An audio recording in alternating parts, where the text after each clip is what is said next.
Hello everyone, very good morning. I hope you all are doing great. और मुझे उम्मीद है आप भी अपने बोर्ड में अच्छे करने के लिए लगातार प्रयास कर रहे हैं, संघर्ष कर रहे हैं, पढ़ाई कर रहे हैं। ठीक है, जैसे कि अगला पेपर हम लोग का केमिस्ट्री है 27 फेब को और 21 फेब को फिजिक्स था और हमने फिजिक्स का पेपर कंप्लीट कर लिया है। और फिजिक्स का पेपर वाकई में चैलेंजिंग था, हार्ड था, टफ था और एक अनएक्सपेक्टेड था भाई। और मैं भी क्लास 12th में हूँ, मैंने भी पेपर दिया और मुझे उम्मीद है आप भी पेपर को एनालिसिस ज़रूर करेंगे जैसे कि मैंने भी किया।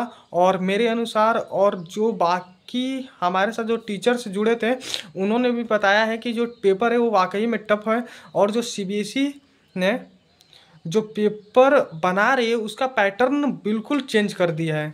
क्यों? क्योंकि अगर हम पीछे देखें सीबीएसई न्यूमेरिकल 35 नंबर का देखती थी, थ्योरी और डेरिवेशन लगभग मिलाकर ये भी 30-35 नंबर का देती थी। लेकिन इस साल के क्वेश्चन में सीबीएसई ने थ्योरी का लेवल बढ़ाया है, थ्योरी का लेवल और न्यूमेरिकल का लेवल कम कर दिया है। और न्यूमेरिकल भी बढ़ाया है, थ्योरी भी बढ़ाया है, लेकिन डेरिवेशन का लेवल कम कर दी थी। डेरिवेशन बहुत कम आया था। और जैसे कि हम लोग का पेपर में जो नंबर बढ़ता है वो डेरिवेशन से बढ़ता है, क्योंकि वो फिक्स रहता है भाई। मैंने 5 डेरिवेशन आएगा, मैं 5 डेरिवेशन कर लूँगा, मेरा कम से कम 15-20 नंबर डेरिवेशन हो गया। थ्योरी आएगा, थ्योरी भी कर लूँगा, 15-20 नंबर थ्योरी हो गया। न्यूमेरिकल कुछ नहीं आएगा, कुछ आएगा तो लगभग आधा थ्योरी कर लूँगा, मेरा पेपर ठीक ठाक जाएगा, मैं फिजिक्स में पास हो जाऊँगा। ऐसा बात नहीं है। सीबीएसई ने हमारे साथ चाल चली है, सीबीएसई हमें धोखा दी है जैसे कि हम बोल सकते हैं। और अगर मैं बताऊं कि हमारे टीचर्स ने जो हमें बताया वो बातें बिल्कुल सही है। जो पेपर होता है क्लास 12th का उसमें मैथ और फिजिक्स का पेपर बहुत चैलेंजिंग होता है और अनएक्सपेक्टेड होता है। क्यों? क्योंकि हमें लगता है कि सीबीएसई पीछे का पैटर्न फॉलो करेगी, लेकिन वो डे बाय डे सीबीएसई जो अपना लेवल बढ़ा रही है, फिजिक्स का पेपर हो, मैथ का पेपर हो, वो हमेशा बढ़ा रही है। इस बार तो अनएक्सपेक्टेड फिजिक्स का पेपर हुआ जो कि बिल्कुल हार्ड रहा। ठीक है, और आप भी एनालिसिस करेंगे और हमें उम्मीद है कि आप भी एनालिसिस ज़रूर करें और देखें कि क्या सीबीएसई ने जो अपने बातों को फॉलो किए कि नहीं। क्योंकि सीबीएसई का ये बातें स्पष्ट रहती है कि मैं इतना चीज़ यहाँ से दूंगा, मुझे ये मार्किंग करना है, मैं ऐसा क्वेश्चन फ्रेम करता हूँ, लेकिन ऐसा कुछ नहीं है भाई। सीबीएसई धोखा दी है, साफ सीधा बात है। और केमिस्ट्री का अगला पेपर है और मुझे उम्मीद है आप लोग लगन से तैयारी करें, मेहनत करें, क्योंकि केमिस्ट्री तो उतना हार्ड नहीं आता है, केमिस्ट्री लगभग ठीक ठाक होता है।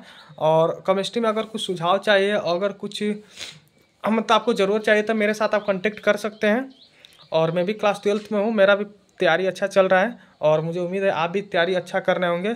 और हाँ, एक चीज़ आप भी हमको कमेंट में ज़रूर बताना भाई, आपका सेट जो आप पेपर एनालिसिस करेंगे तो आपका कौन सा सेट रहा, उस सेट में लेवल क्या था। जैसे कि मेरा सेट 3 था और सेट 3 का पेपर का जो लेवल था उसमें जो क्वेश्चन था एमसीक्यू में वो थोड़ा सा हार्ड हमको लगा।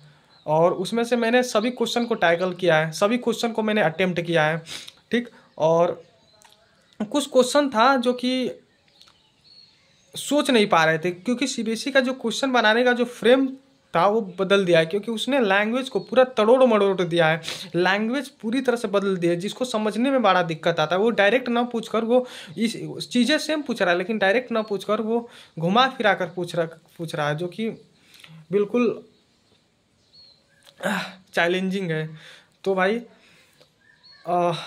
आपके उज्जवल भविष्य के लिए मैं ईश्वर से प्रार्थना करता हूँ कि अब 3 और पेपर बचा है और वो तीनों पेपर आपका अच्छा जाए। क्योंकि फिजिक्स में तो इसी तरह से नंबर कटेगा भाई, फिजिक्स तो गया हाथ से, अब जो हो गया उस छोड़ो, अगला पेपर का तैयारी करो। और मिलते हैं केमिस्ट्री के दिन और उस दिन देखेंगे कि पेपर कैसा रहा, कैसा गया, क्या पेपर आसान है कि लेवल बढ़ाया है। जैसे फिजिक्स में तो लेवल बढ़ाया है, तो हम केमिस्ट्री के साथ फिजिकल एजुकेशन का बात करें, फिजिकल एजुकेशन तो बिल्कुल आसान था।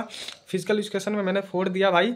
और आप कमेंट कीजिएगा, आप बताइएगा आपके साथ क्या होगा, आपके साथ फिजिक्स में आपने क्वेश्चन किया कि नहीं। क्योंकि फिजिक्स का पेपर हार्ड बनता है, उसमें ग्रेस मार्किंग मिलती है और अगर आप क्वेश्चन टच किए तो आपको नंबर ज़रूर मिलेगा। ठीक है, तो तब तक के लिए इतना ही, मिलते हैं अगले वीडियो में। जय हिंद।